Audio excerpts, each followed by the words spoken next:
Bonjour et bienvenue sur la chaîne de PB Modélisme. Aujourd'hui, je vais vous proposer de regarder un petit peu la gamme OS Engine sur des moteurs GLO et uniquement les avions. Je me calme sur la voiture. La voiture, c'est encore un secteur un peu particulier. En avion modèle réduit, vous aurez donc repéré que vous avez une gamme dans les boîtes bleues d'ailleurs avec du moteur 2 temps et puis dans les boîtes noires des moteurs 4 temps. Je vous propose de regarder ça un peu plus en détail. Alors dans un premier temps, on va se concentrer ici sur la gamme 2 temps, avec donc les fameuses boîtes bleues, vous aurez repéré, avec 3 gammes. La gamme LA, donc avec le seul et unique exemplaire maintenant qui existe encore à la gamme, avec le 25 LA qui fait 2,5 cm3.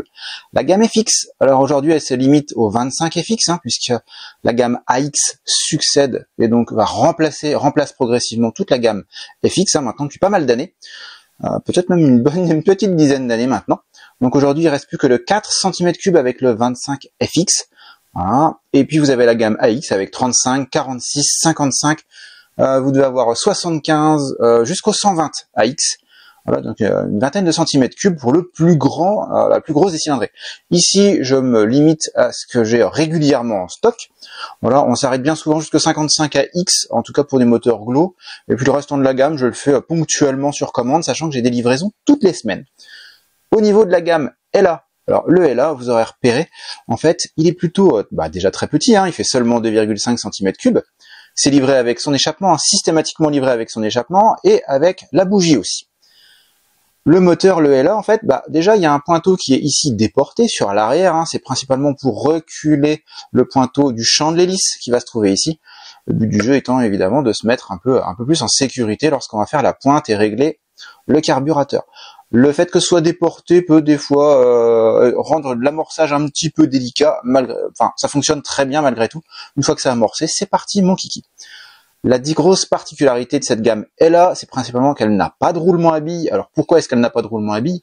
Ça va être sur des systèmes de paliers, ça va être beaucoup plus léger et ça va être sur des moteurs de faible puissance. C'est-à-dire qu'ici vous avez des diagrammes de fonctionnement qui vont faire qu'on n'a pas une puissance très élevée.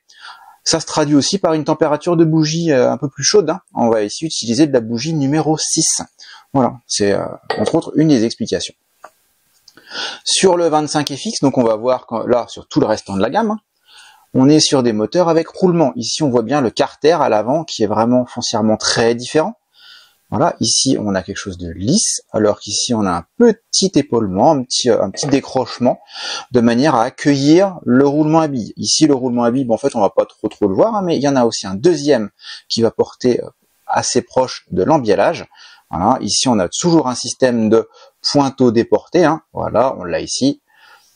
Nous on voit peut-être un peu plus du dessus, voilà, je mets ma main derrière. On a vraiment ce système de pointeau déporté, encore une fois, des carbus toujours rotatifs. Alors, on n'a pas de système à tiroir comme sur des voitures, on a vraiment des carbus rotatifs et toujours pointeau, contre-pointeau. Éventuellement, des fois, dans certains cas, le ralenti sur la gamme maintenant, ça a disparu. Ça a vraiment totalement disparu. Peut-être encore un petit peu sur le LA, même plus. Voilà, ça va être vraiment sur la gamme FP où on avait encore une vis de ralenti. Ici, c'est plus le cas. On a vraiment donc pointeau, contre-pointeau ou vis dite de reprise. Ici, c'est vraiment un étranglement d'un pointeau sur le bas régime. Donc, quand on fait la pointe, la vis de contre-pointeau ici ne sert globalement plus à rien. Voilà. Comment la régler? Voilà, donc vous faites d'abord votre pointe et puis vous referez votre ralenti. Rien de plus simple, comme n'importe quel moteur thermique. Je l'ai déjà expliqué sur d'autres vidéos. Voilà, 35 AX, donc là on va passer 5 cm3, un peu plus de 5 cm3. Ici, on va équiper, donc dans ces deux moteurs-là, on va équiper des avions, en tout cas, jusqu'à 1m40, 1m50 d'envergure, alors qu'ici, on est plutôt sur 1m20 d'envergure, à peu près. Et puis, forcément, le 46 AX, qui est vraiment un moteur très, très réputé, qui succède, donc AX2, qui succède au 46 FX. D'ailleurs, le 46 FX, pour la petite anecdote, est un moteur qui pouvait déchromer. On parle de ça il y a 20 ans maintenant.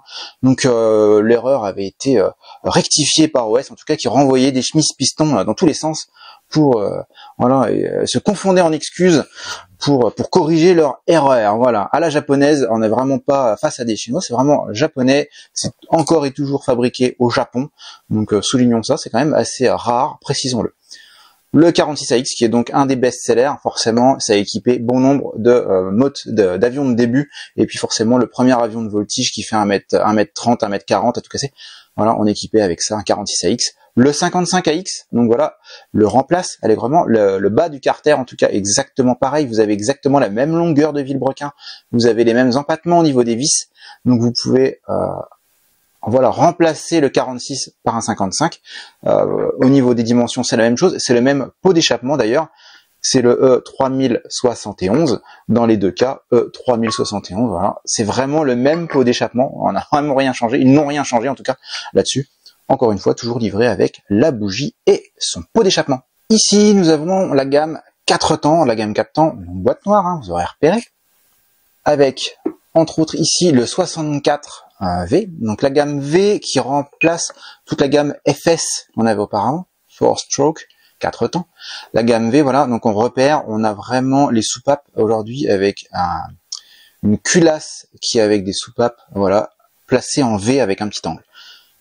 Ça se fait beaucoup plus moderne, avec encore et toujours le système de reniflard en dessous, voilà, un petit qui va permettre l'évacuation de l'huile et la circulation de l'huile. Ici, on a voilà un arbre à cam qui va être posé dans le sens transversal avec les deux petites vis avec le capot, et puis on a des tiges de culbuteurs qui vont renvoyer avec les petits culbuteurs de chaque côté, échappement à admission. L'échappement est de ce côté-ci, hein. Encore une fois c'est livré avec un échappement, hein, toujours chez OS, et la bougie aussi.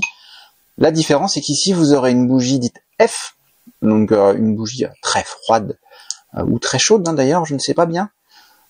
En tout cas, le but du jeu est d'avoir une bougie adaptée à ce type de moteur. Donc ça va être la bougie F qui va s'installer ici. Le carburateur qui est vraiment sur l'arrière. Encore une fois, hein, toujours pointeau contre pointeau. Et puis ce système de carbu rotatif, j'essaye de vous trouver ça. Voilà, le meilleur angle pour essayer d'en profiter un petit peu. Voilà, petite gravure laser au niveau du 64. Ils font vraiment les choses toujours aussi bien. Les Japonais sont vraiment... au niveau qualité, ils sont vraiment au top. Là, vous allez équiper sur un 64 comme ça, vous allez pouvoir mettre ça par exemple sur un Maxi Baron. Un Maxi Baron de 2 mètres, construit léger, hein, ça va passer. Et puis si vous voulez construire un petit peu plus lourd, vous aurez le 95. Voilà, c'est les deux plus grosses ventes, on va dire, dans cette gamme-là. Après, ben voilà, maintenant la gamme, elle se réduit quand même assez rapidement maintenant. Malheureusement, hein, la gamme Glow se réduit d'année en année. C'est assez triste, mais voilà, on fait avec. Vous aurez repéré aussi qu'on a un système ici d'écrou et de contre-écrou.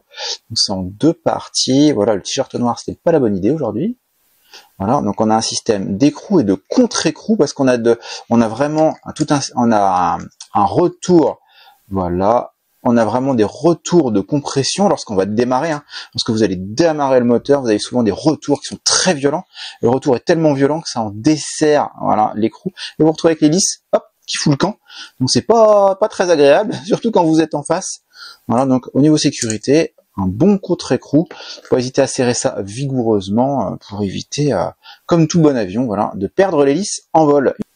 Si cette vidéo vous a plu, n'hésitez pas à mettre un petit pouce bleu, ça fera plaisir à toute l'équipe. Et puis, on va pas se mentir, ça participe aussi au référencement de nos vidéos. Enfin, plus d'infos dans la description, juste en dessous. Vous avez accès à notre site internet. Puis si vous avez envie, vous pouvez venir aussi à Reims pour découvrir la gamme dans notre magasin. Voilà, donc à Reims, n'hésitez pas. On sort tout des boîtes et puis on va vous montrer ça d'un peu plus près.